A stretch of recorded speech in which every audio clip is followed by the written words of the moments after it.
Olá, amigos. Boa noite. Hoje, quarta-feira, dia 9 de junho de 2021, e nós estamos aqui iniciando as nossas reflexões. Hoje é a noite que nós chamamos Noite do Evangelho, onde estudamos as páginas da obra Pão Nosso de Emmanuel através da psicografia de Chico Xavier. E a lição de hoje é a de número 99, que tem como título Com Ardente Amor. Vamos então fazer a nossa prece enquanto os amigos estão aí se manifestando, Jane, Cidinha, Gil, Terezinha, Ivete, os amigos estão chegando, vamos fazer a nossa prece, depois nós continuamos então a nossa conversa costumeira. Pai de bondade, que a sua luz e a sua paz nos envolva, que as suas bênçãos, Pai, descendo sobre nós, fortalecem em nossas almas a paz e a esperança. Que Jesus, o Mestre amado, esteja a nos guiar, a nos amparar, a nos assistir em todas as nossas necessidades e, através dos seus benfeitores espirituais, se faça presente junto de nós, para que possamos tirar o melhor proveito de todos os ensinos que nos são trazidos. Abençoa-nos, Pai, abençoa-nos, Mestre, hoje e sempre, que assim seja. Então, Divone, boa noite, Simone, Laura, boa noite a todos, Carol, sejam todos bem-vindos nessa noite de reflexões da obra Pão Nosso. Isabel, boa noite, Cláudia, são os amigos que vêm ter conosco todas as noites e a gente agradece essa companhia, né, que faz parte do nosso existir, são os companheiros de todas as horas. E isso nos faz muito bem, com toda certeza. Vamos iniciando as nossas reflexões de hoje. Como dissemos, está no livro Pão Nosso, lição de número 99, Com Ardente Amor. E a base de estudo é um versículo da primeira carta de Pedro, está no capítulo 4, versículo 8. Então, como gostamos de fazer, é nos situarmos um pouquinho dentro das coisas. Assim, nós vamos ver a quem Pedro escreve, o que ele pretende, o que é que ele está passando como ensinamento.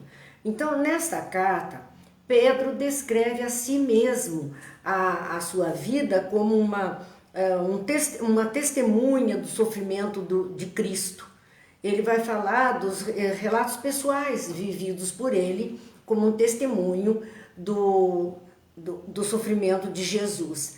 E também vai falar de vários ecos, ele vai pensar vários ensinos de Jesus, vários ensinamentos que ele trouxe e vários feitos, vários acontecimentos. Então ele vai falar dele e de Jesus nessa carta.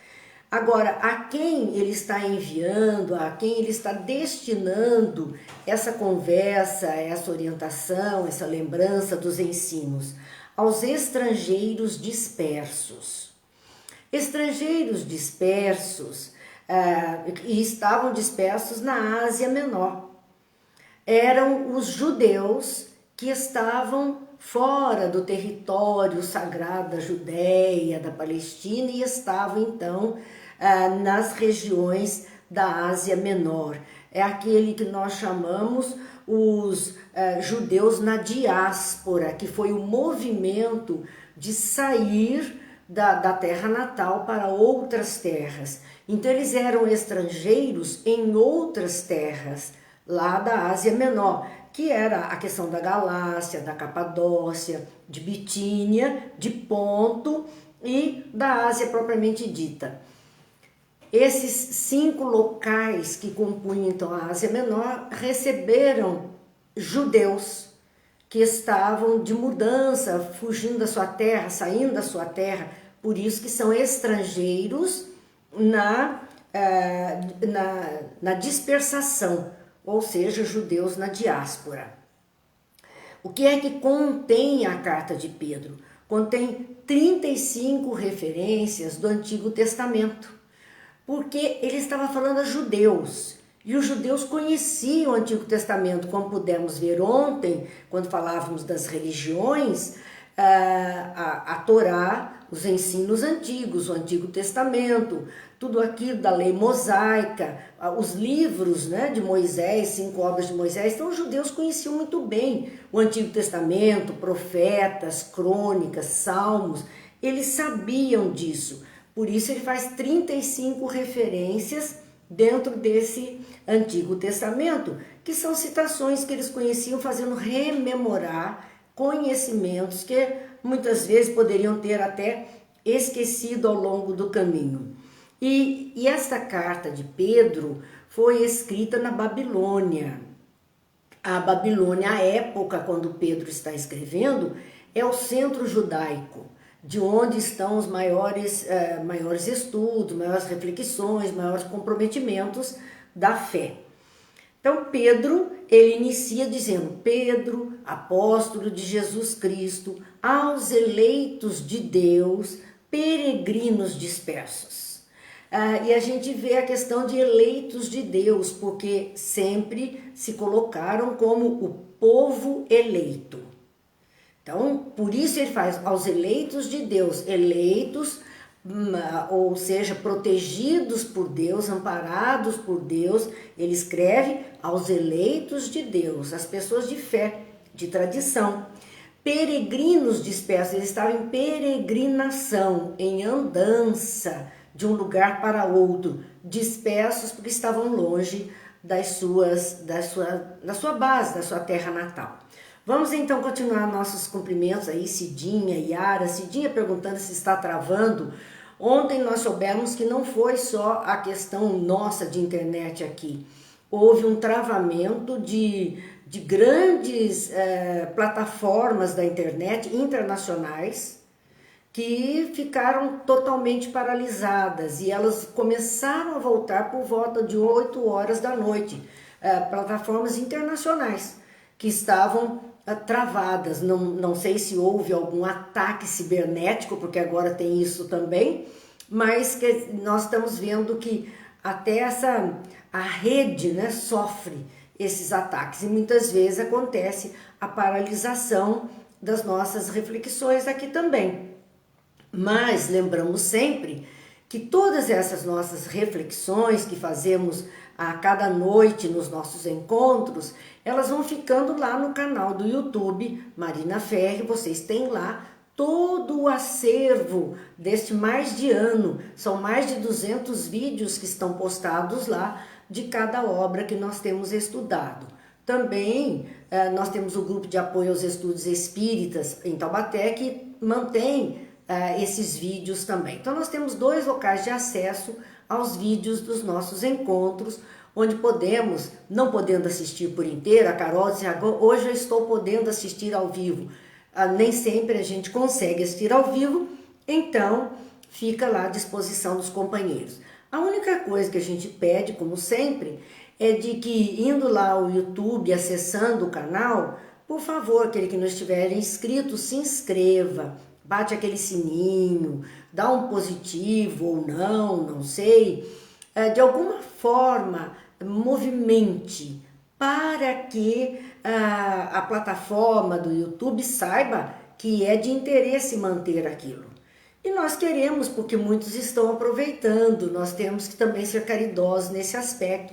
Muitos estão aproveitando esses estudos, que não podemos ir às casas espíritas, não podemos nos encontrar materialmente falando, mas estamos aqui vendo as carinhas, os coraçõezinhos, os positivos, os apartes, os questionamentos, tudo isso nós conseguimos visualizar e agradecemos muito.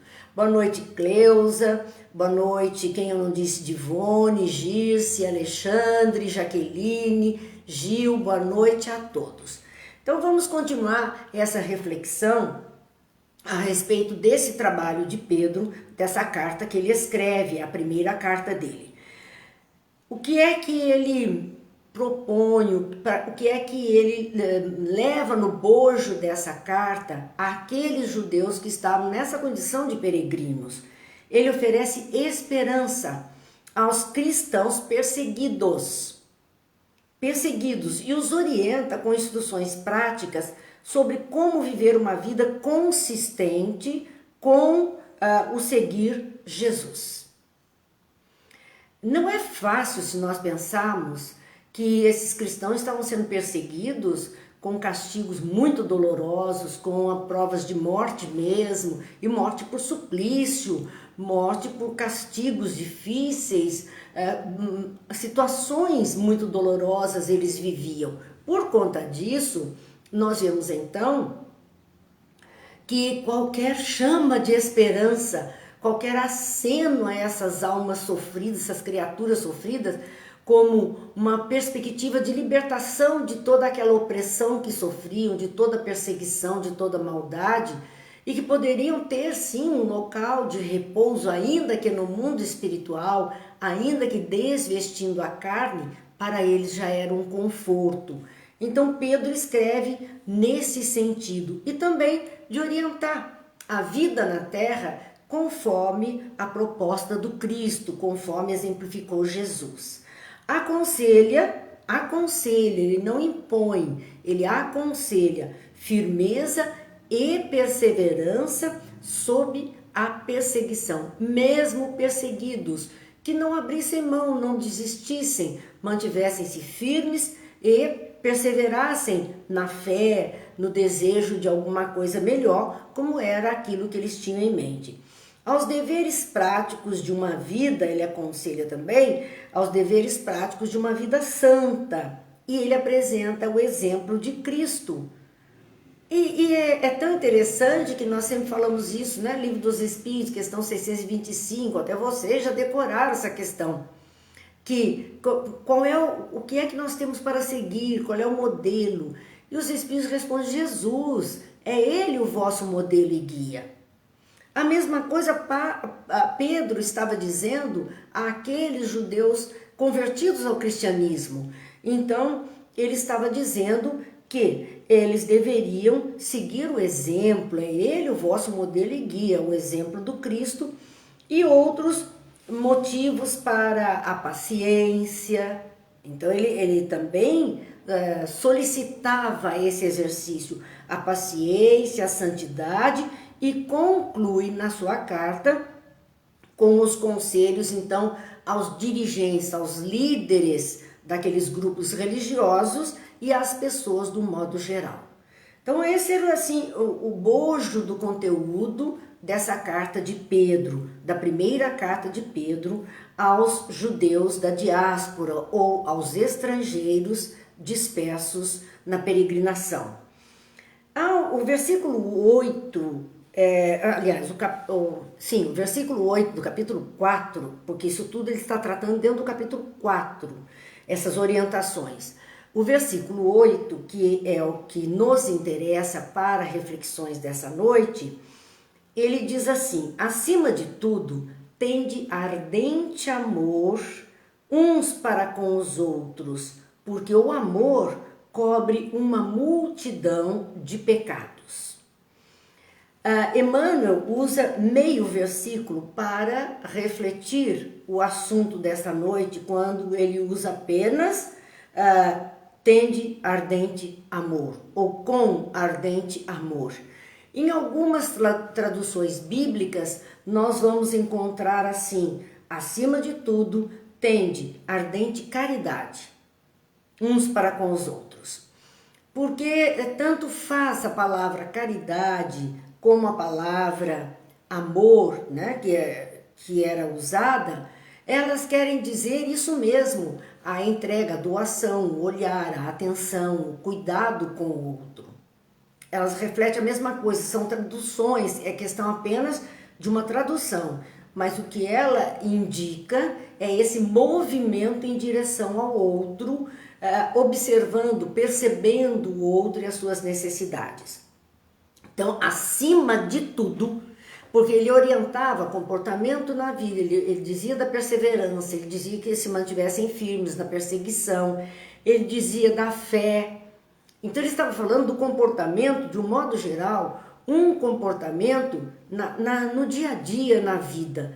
Mas ele fala neste versículo 8 do comportamento mais importante que eles deveriam providenciar naquele instante. Mais importante que a fé, mais importante que a confiança, a perseverança, mais importante que a força, era a questão mais importante. Tudo isso era a questão da caridade, do amor. É mais importante do que o exercício da religião, dentro dos seus ritos, é mais importante o exercício do amor ou o exercício da caridade. E ele diz, acima de tudo, tende ardente amor. Então não era um amorzinho, uma caridade morna. Se ele está falando em ardente, ele está falando em alguma coisa forte, alguma coisa vital, alguma coisa que nutre ardente amor, ou ardente caridade, uns para com os outros. E ele falava então a um grupo fechado, uma sociedade de cristãos, dizer que entre eles deveriam ter esse ardente amor, que isso era o mais importante. E aí faz a gente refletir um pouquinho. Se nós observarmos a nossa vida, nós reencarnamos dentro de um grupo familiar. É o nosso primeiro grupo, o familiar. Depois nós vamos, além do nosso grupo primeiro, que é a nossa base, a nossa matriz, nós vamos para outros grupos ao longo da vida. O grupo dos companheiros de estudo, o grupo dos companheiros de trabalho, o grupo da manifestação na religião, o grupo de divertimentos, nós vamos formando outros grupos. Se nós percebemos, estamos sempre inseridos dentro deste ou daquele grupo. Então, o recado de Pedro, em primeira mão, o primeiro plano desse recado, é que quando dentro de um grupo, nós tenhamos uns para com os outros que ali estão partilhando da mesma vivência, amor, caridade. Porque às vezes nós não atentamos muito para esses que estão mais próximos de nós naquele momento e ficamos querendo exercitar uma caridade até beneficente ou benevolente para fora, para outras situações, quando aquele núcleo que está mais próximo está perecendo. E são os nossos primeiros. Então a família, a gente vê que é o primeiro grande núcleo, onde nós temos necessidade de exercitar esse tipo de atividade de amorosidade, de compreensão. Acima de tudo, tende ardente amor de uns para com os outros. E ele ia justificar, e isso é o mais bonito, por que deveríamos ter esse ardente amor ou ardente caridade, quer dizer, vigor na convivência ou na caridade, nas suas múltiplas formas dentro dos nossos grupos. Porque o amor, ou a palavra caridade, cobre uma multidão de pecados. E muitas vezes nós, ao lermos esta passagem, pensamos que o amor cobre uma multidão de pecados no mundo. Então que o amor vai cobrir os pecados todos que existem aí na face da terra, no mundo. E não é bem isso. Não é bem isso. Que cobriria, se exercitássemos o amor, todos os nossos pecados iam ficar perdoados. Todos os nossos pecados seriam acobertados por esse exercício. Mas nós podemos olhar isso aqui, que o convite dele é em direção ao outro. Então, ele diz, o amor cobre uma multidão de pecados dos outros. Quem ama verdadeiramente, quem age com caridade para com o outro, não fará tanto caso dos deslizes do outro, porque esses deslizes são do outro. O amor que está sendo direcionado a ele cobre a multidão de pecados que ele tem, dos deslizes que ele tem. Ou seja, a nossa atitude de caridade, de benevolência, de tolerância, de paciência, ela dilui, ela tende a contemporizar aquelas atitudes enganadas que a pessoa praticou. O amor cobre a multidão de pecados. Essa é a fala de Pedro. Então não são os nossos pecados, mas os pecados de nossos irmãos. Suas faltas e ofensas que o amor desconsidera e perdoa. Porque Jesus já dizia isso. E olha quantos pecadores ele atendeu. Porque o pecado é do outro. O engano é do outro. Aquilo que ele age ruim é dele. E é ele que um dia responderá por isso. Mas aquele que ama, serve, atende, orienta, ilumina, ajuda, ora, vibra. Por isso que nós temos, claro, dificuldades disso. Mas estamos dentro desses núcleos que falávamos, desses grupos.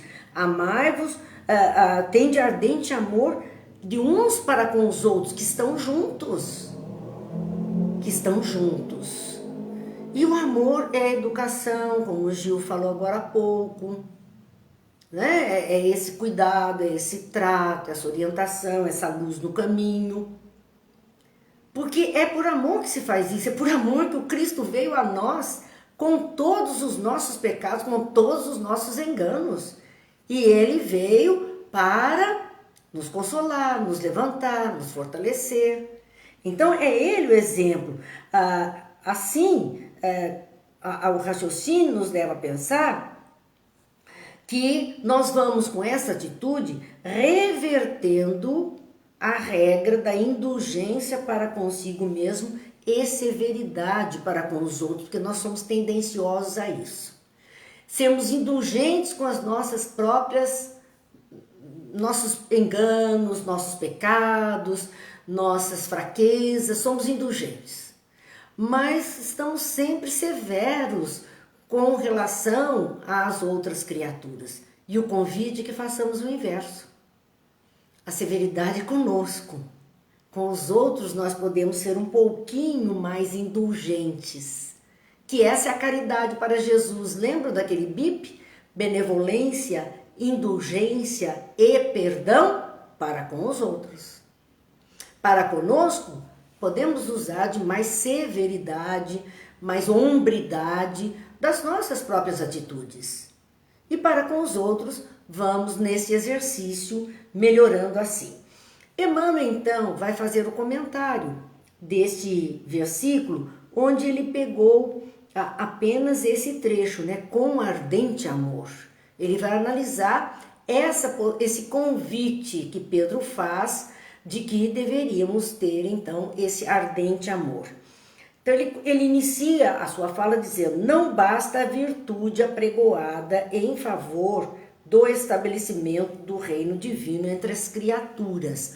Porque muitas vezes nós falamos ao reino dos céus, agora mesmo nesse período que estamos falando de transição, de mudança, da era nova, do mundo melhor, do mundo mais de pessoas mais humanizadas.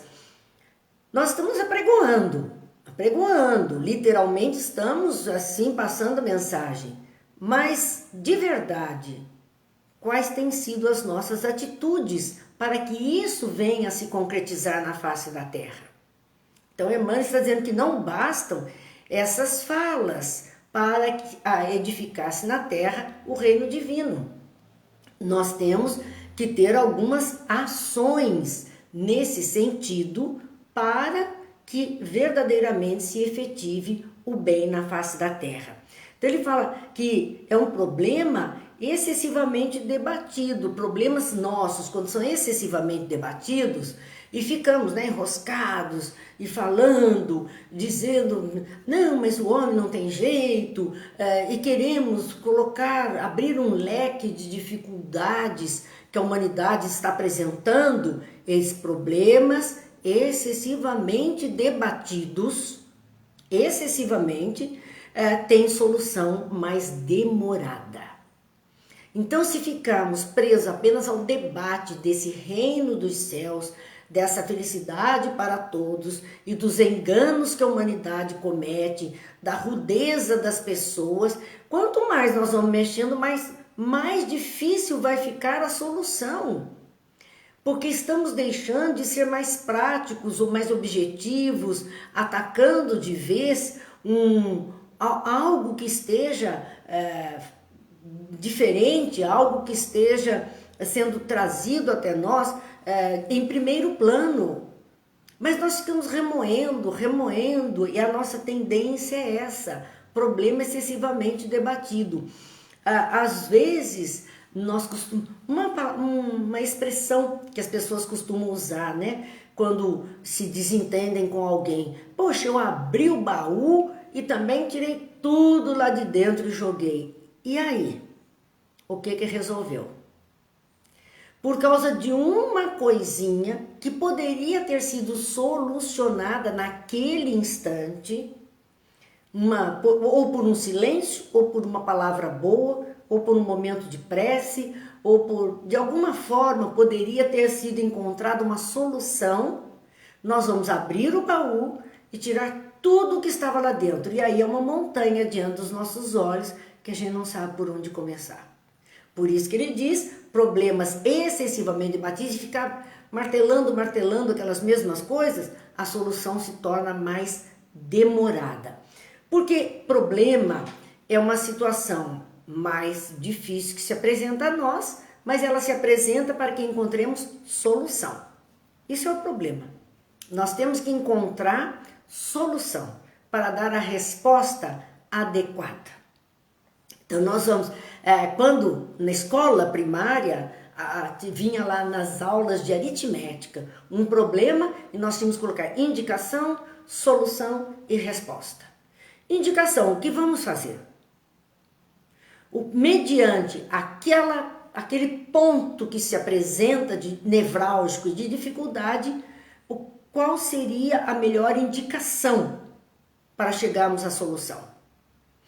Posta aquela indicação que nós entendemos para aquele ponto ser o melhor na solução, vamos então à prática, que é a solução. Vamos fazer a resolução daquilo que foi indicado. E aí nós chegaremos então a uma resposta adequada àquele questionamento que foi trazido, que nós chamamos problemas. Assim, na vida, não tem outro caminho, é este mesmo que nós vamos seguindo. Olha, o Gil comentando aqui a respeito, né? Enquanto aprendemos a limpar os pensamentos, clarear as atitudes, seremos sofridos, sim. Boa noite, Isabel, uma alegria tê-la conosco. Girce, uma alegria. Jaqueline. Então, minha gente, nós vemos essa questão que Emmanuel traz. Um problema excessivamente debatido que não foi feita uma indicação de solução, nem partimos para a prática a fim de solucionar, não teremos resposta. A solução vai ficando cada vez mais demorada porque não começamos a indicar os pontos a serem trabalhados. Então a solução vai ficando cada vez mais demorada e a resposta não será satisfatória para aquela proposta que está sendo trazida.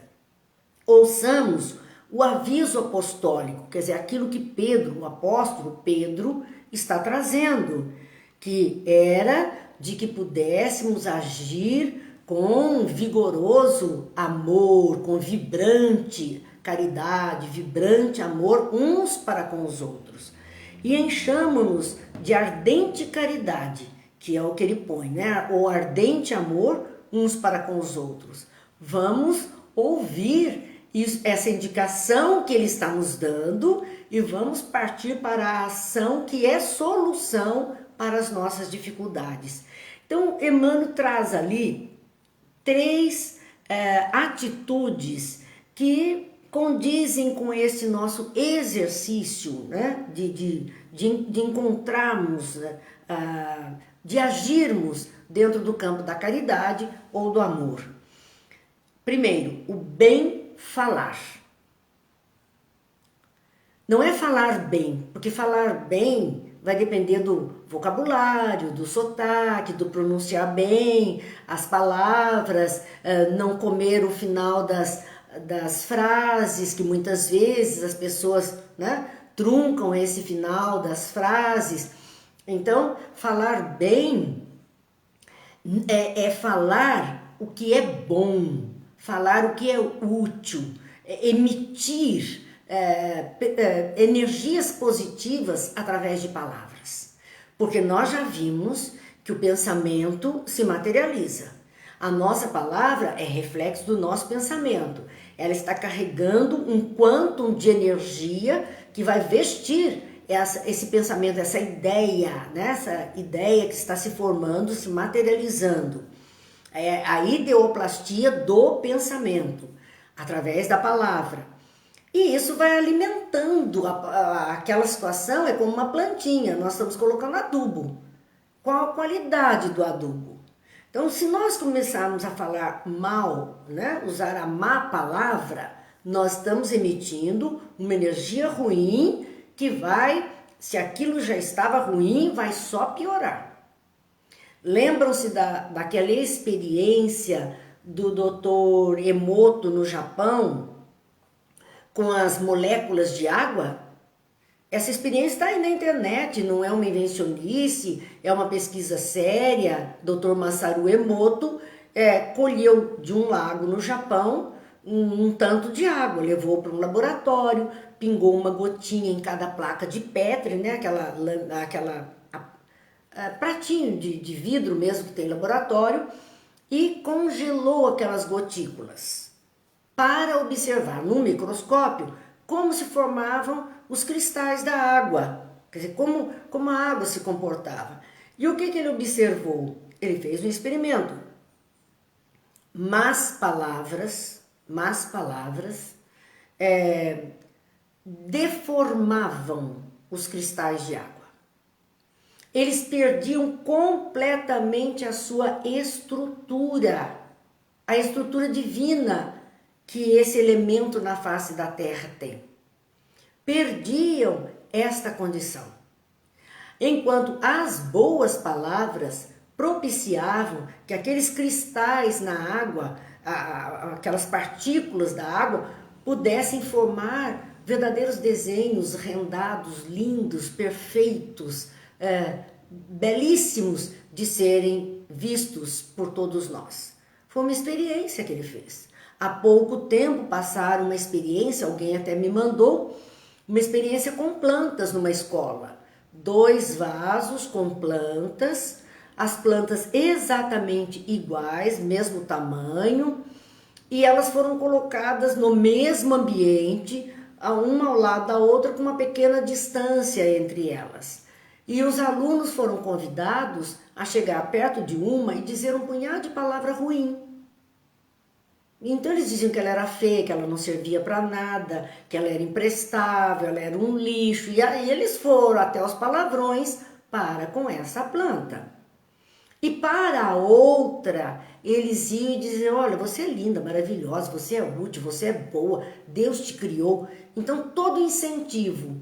E o que observaram depois de um período de tempo? Aquela plantinha que foi só recebendo más palavras, ela foi morrendo, ela foi amarelando, murchando, morrendo. E a outra que recebeu boas palavras, porque o substrato do solo era o mesmo, a rega era a mesma, a luz era a mesma para as duas. Então o que houve diferente entre elas? Apenas as vibrações emitidas por palavras boas ou palavras ruins. A das boas palavras cresceu, ficou forte, bonita e viçosa. Quantas vezes as pessoas dizem, converse com as plantas, diga para elas como elas são bonitas, importantes, e você vê como ela cresce. E é verdade. São as boas palavras.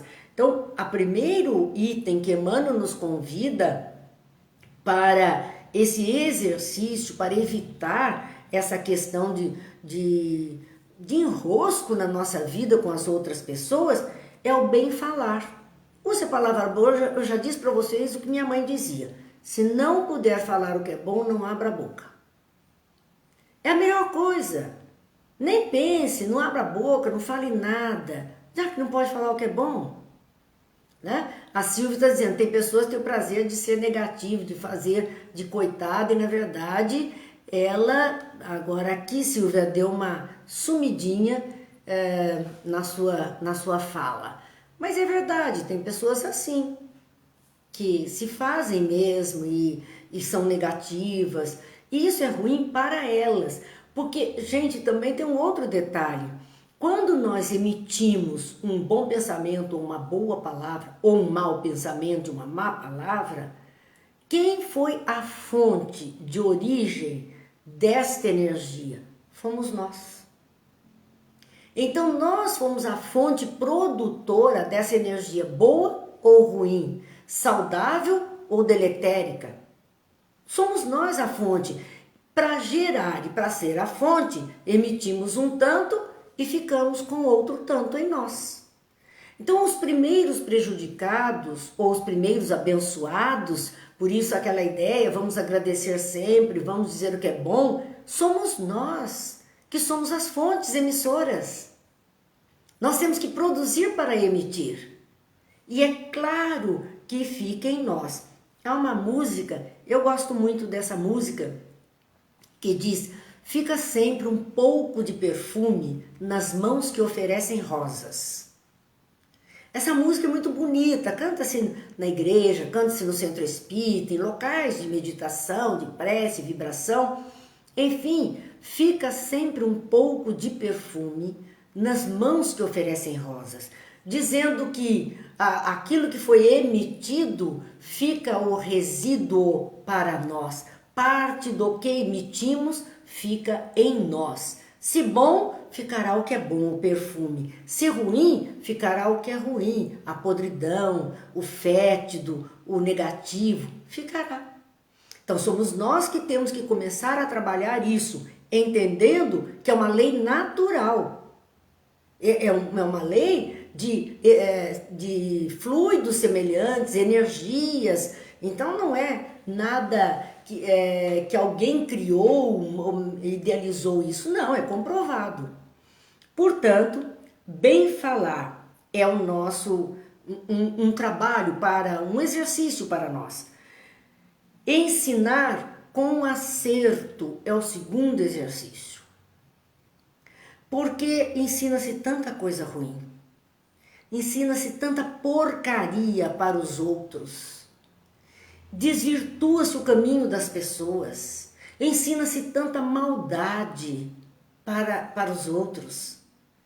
E o que é que o convite para o cristão? Ensinar com acerto. Ensinar o que é bom, o que é certo, o que é de acordo com a lei de Deus, com a moral, com a ética. Ensina isso. E depois, crer sinceramente é aquela fé firme. Aquele que procede nesse bem falar, aquele que procura ensinar o melhor, também precisa desenvolver em si uma crença sincera. Sincera, é firme na fé, é estruturado naquele caminho. Então, tudo isso leva a pensarmos nessas fases primárias do serviço. Essas são as nossas fases primárias do serviço que temos a realizar. E é imprescindível para nós, diz Emmanuel, imprescindível, que não podemos abrir mão do trabalhar, do fazer e do sentir com o Cristo. Vamos lá. Cristo significa iluminado. É Jesus o Cristo, Jesus o iluminado. Então, é imprescindível trabalhar, fazer e sentir com essa luz que Jesus nos trouxe através dos seus ensinos e dos seus exemplos. É imprescindível trabalhar, fazer e sentir com o Cristo, debaixo desta luz, a nossa visão se torna muito diferente. Fraternidade simplesmente aconselhada a outrem constrói fachada brilhante que a experiência pode consumir num minuto. Fraternidade apenas aconselhada a outro porque somos mestres, né, em dar receita para todo mundo, claro. E convocamos todo mundo a esse exercício, aquele ou aquele. Aconselhada a outro, mas não praticada por nós, ela não tem estrutura suficiente. Ela pode ser, na experiência da vida, diante de uma situação qualquer, consumida instantaneamente. E é só uma fachada. É uma fachada brilhante, porque, na verdade, essa fraternidade não existe. Ela existe pro forma, dentro desses círculos que nós convivemos. Urge alcançarmos a substância, a essência, não mais a superficialidade das coisas. Isso não nos interessa verdadeiramente. Essa superficialidade não vai servir para nada. É apenas um verniz que nós estamos usando, mas a máscara vai cair qualquer hora. E nós vamos nos mostrar como somos verdadeiramente. Então, o trabalho nosso agora é de buscarmos essa essência, essa substância que nutre todas as almas, aquilo que é o fundamental, aquilo que é o mais importante. Sejamos, ao convite que Emmanuel está nos fazendo, 5 pontos que ele vai colocar neste convite. Primeiro, compreensivos para com os ignorantes. Difícil. Normalmente, quando o outro não pauta do mesmo jeito, a gente, também esse é o ignorante, não quero mais saber. Onde foi nosso paciente, já assumiu. Compreensão para conseguir compreender essa criatura é assim, porque ela ignora as coisas, ela é ignorante dessa lei de Deus, ela é ignorante da lei de ação e reação, ela é ignorante que nós vamos ter que responder pelos próprios atos diante de Deus, dessa lei divina, onde seremos cobrados. Ela ignora.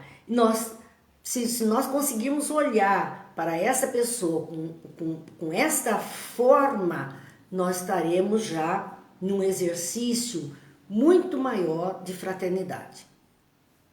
Segundo, que sejamos pacientes para com os enfermiços. E são doenças de todos os tipos, né? Enfermidades de todos os tipos, físicas, mentais, espirituais.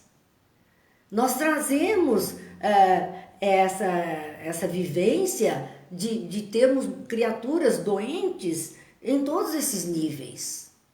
E nem sempre temos a paciência suficiente com a doença do outro.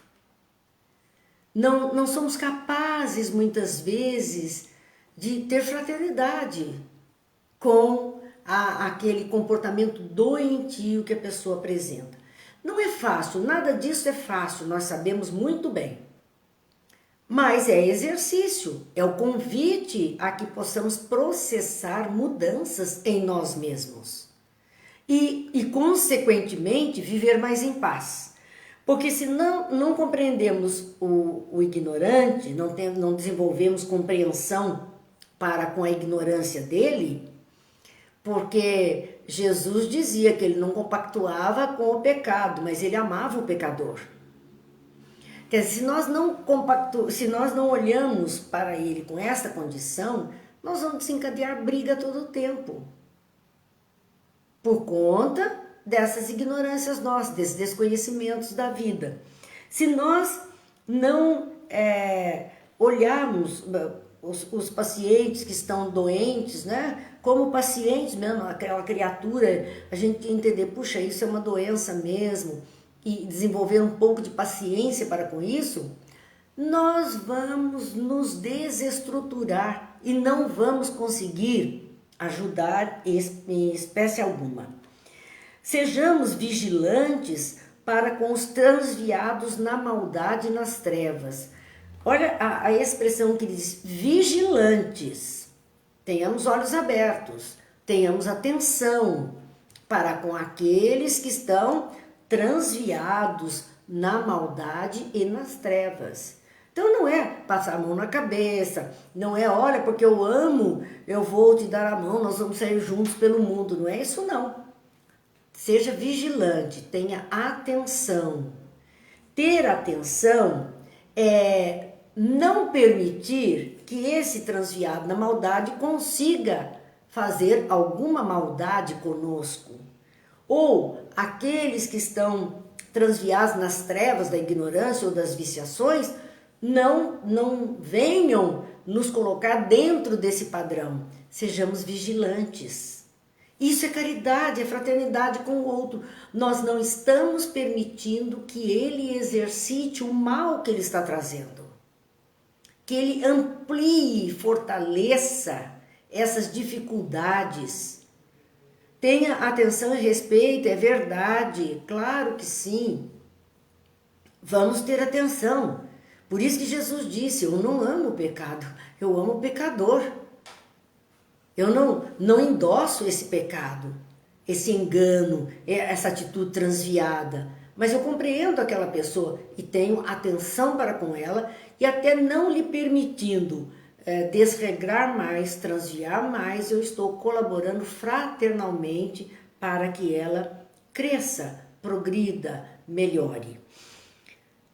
O quarto item, sejamos serenos para com os irritados. E é complicado. Há pessoa que ela é irritada de natureza e tem o prazer ainda de irritar todo mundo também.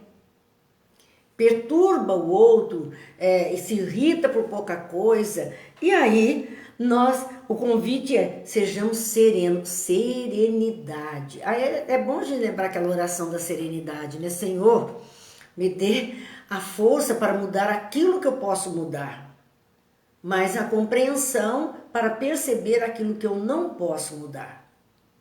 Então, aqui, sejamos serenos. Por isso, o convite do Chico com a água da paz.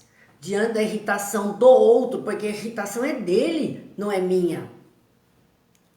Eu tenho que manter a minha serenidade diante de toda a irritação dele. Porque isso está fazendo mal para ele, não para mim, para aquela outra pessoa, não para mim. E manter sereno é não colocar mais lenha nessa fogueira. É não provocar mais irritação a quem já de natureza é irritado. Fique quieto que ele não vai ter mais com o que se irritar, é capaz de irritar com silêncio até. Mas é assim, água da paz na boca. E o quinto item que Emmanuel chama atenção, sejamos bondade para com todos aqueles que o Mestre nos confiou para os ensinamentos de cada dia. Isso aqui é muito sério. Quem o Mestre nos confiou? Vamos lá? Família. Os mais próximos. Aqueles, e quando falamos família, não é só a biológica, mas aquele todo agregado que participa da nossa vida diária. Então, sejamos bondade para com aqueles que o Mestre nos confiou. A programação reencarnatória de todos nós é dentro desse aspecto. Nós fomos confiados aos nossos pais. Nós somos confiados. A nós também foram confiadas outras criaturas. Às vezes o espírito do filho é mais maduro que o espírito do pai. Então a quem Deus está confiando? Ao mais maduro, aquele que é mais imaturo. E nós temos que ser bondade. Nós pensemos isso, verifiquemos isso. Bondade para com todos aqueles que o Mestre nos confiou. Mas por que o Mestre nos confiou? Por que é que temos essas criaturas junto de nós? Especialmente nesse núcleo chamado família, nesse grupo mais convive mais próximo. Por quê? Para os ensinamentos de cada dia. Ele nos deu o irritado para que a gente aprenda a ser sereno. Ele nos deu os enfermiços para que a gente desenvolva paciência.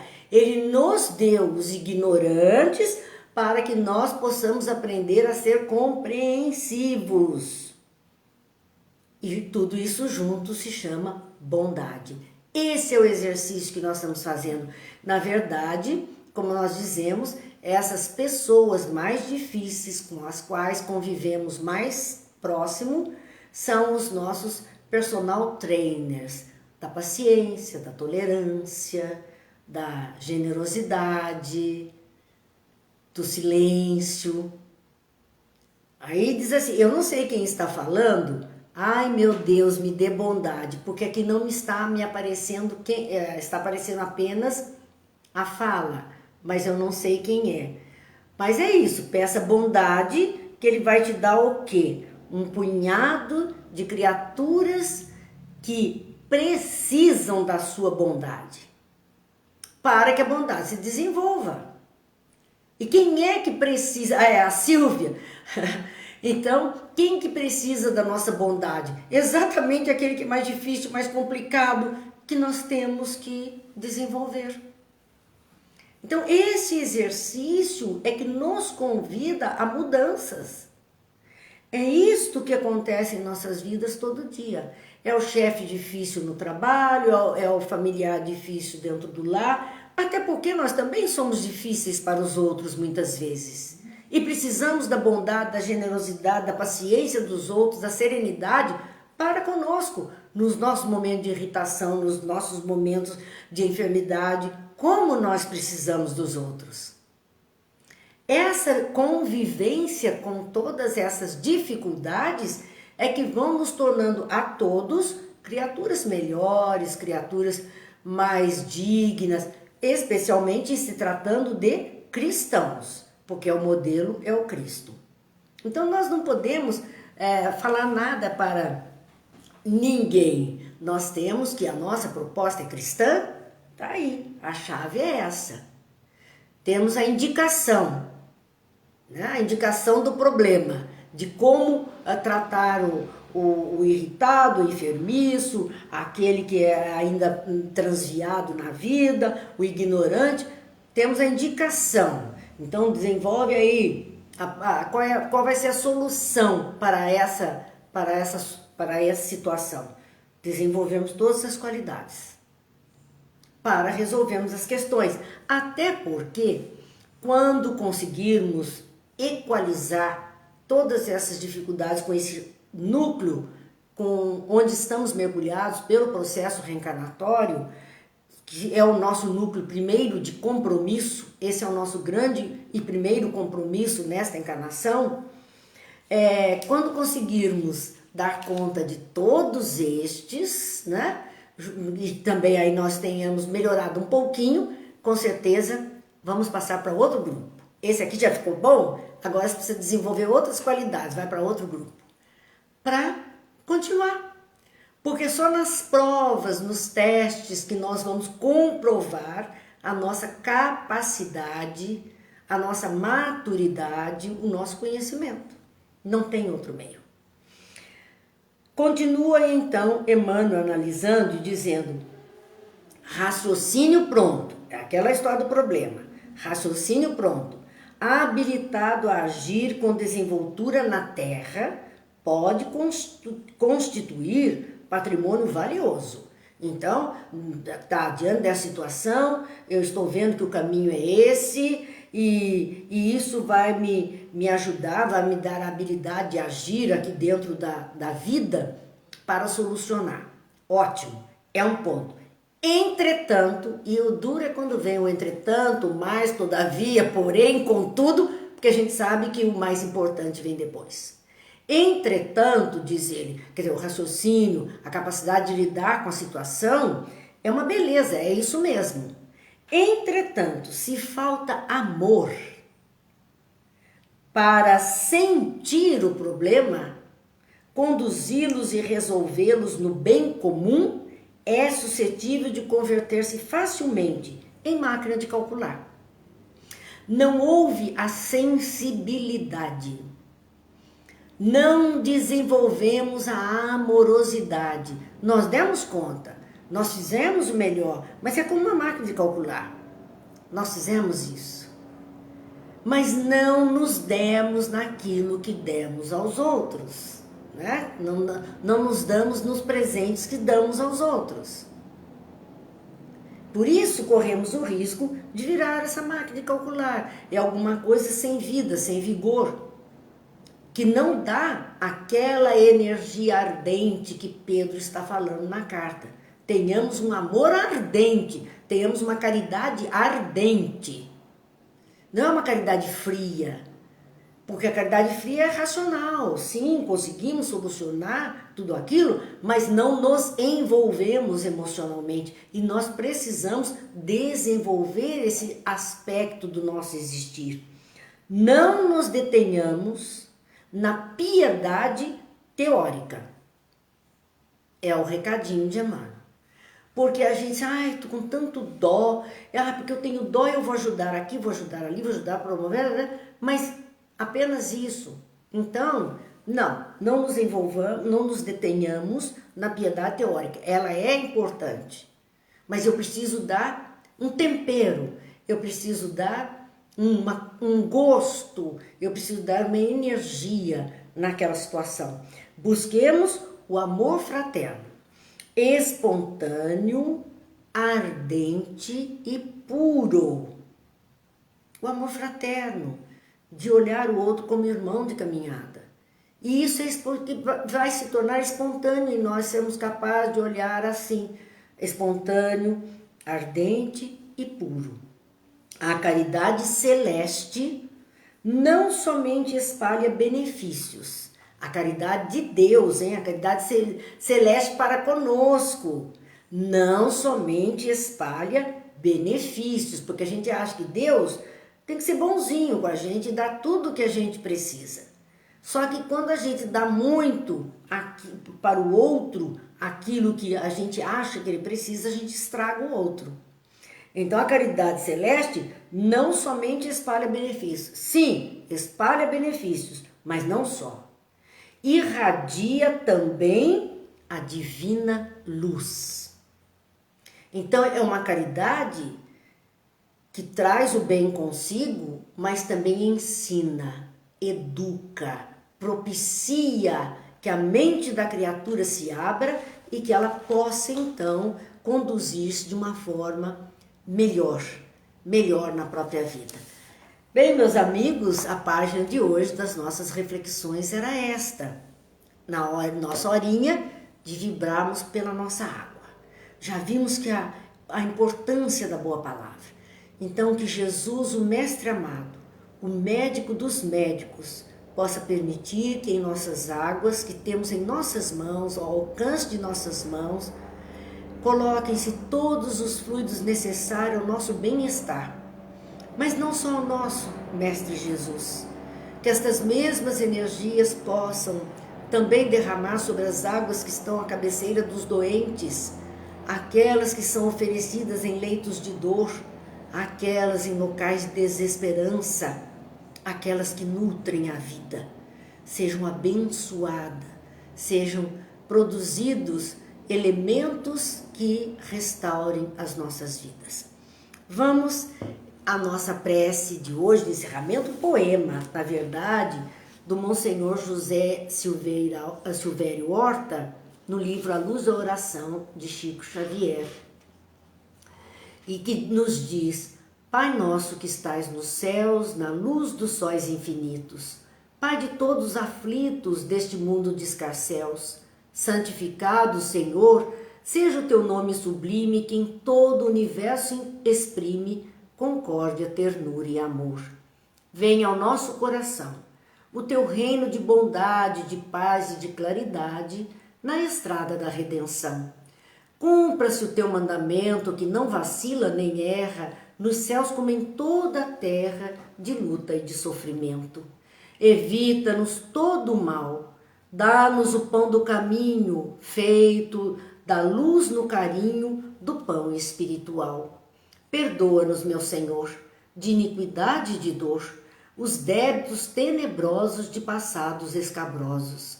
Auxilia-nos também nos sentimentos cristãos, a amar os nossos irmãos que vivem longe do bem.